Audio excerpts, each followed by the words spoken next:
इतिहास, प्राचीन इतिहास। भीमबेटका गुफाओं की खोज की थी B.S. वाकड़कर।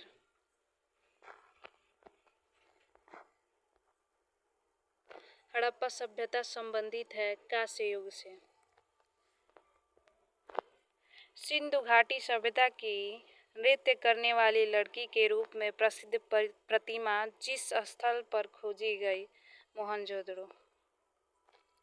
हड़प्पा स्थल की सर्वप्रथम संक्षिप्त खुदाई की गई थी सर अलेक्जेंडर कनिंघम। वह स्थान जहां पर पुजारी राजाओं की मूर्ति मिली थी, मोहनजोदड़ो। मोहनजोदड़ो शब्द का अर्थ है माउंट ऑफ द डेड, मुर्दों का टीला।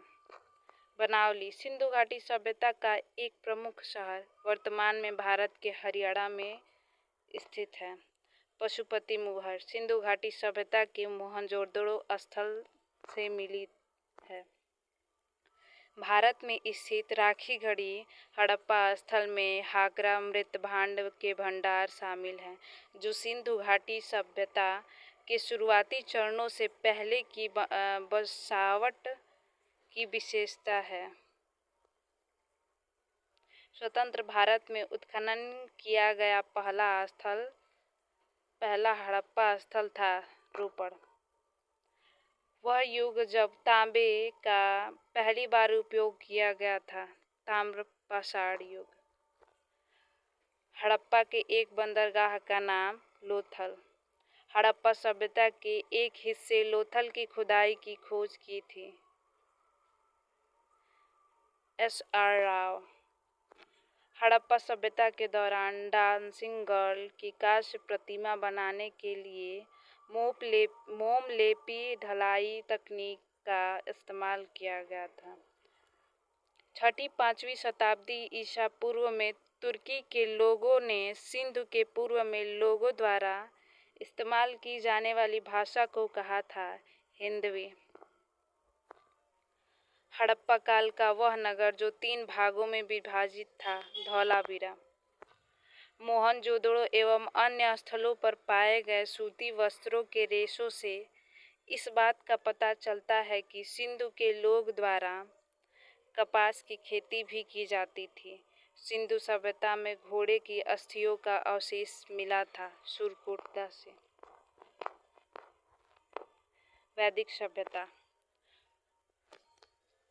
पुरुष सूक्त जो 4 वर्णों की उत्पत्ति की व्याख्या करता है, ऋग्वेद में वैदिक ग्रंथ में पाया जाता है।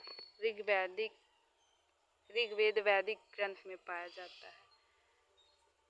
छांदोग्य उपनिषद स्पष्ट रूप से ब्रह्मचर्य, गृहस्थ और वानप्रस्थ आश्रम को संदर्भित करता है। उपनिषद शब्द का शाब्दिक अर्थ है किसी के पास नीचे बैठना। वेदों में लिखे भगवान वरुण के आह्वान सन्नो वरुणः को अपनाया गया था भारतीय नौसेना संगठन द्वारा। वेदों के अंतिम भाग को उपनिषद नाम से जाना जाता है।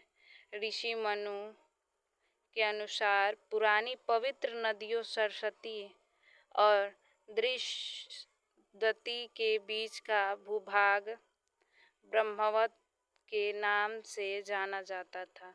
ऋग्वेद में विश्वामित्र नामक एक ऋषि और जिन 2 नदियों के बीच संवाद है, व्यास और सतलज।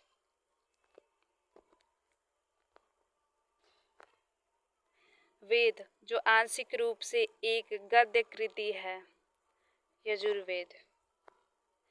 उपनयन समारोह से तात्पर्य है बच्चे को पवित्र जनेऊ धारण कराया जाता है।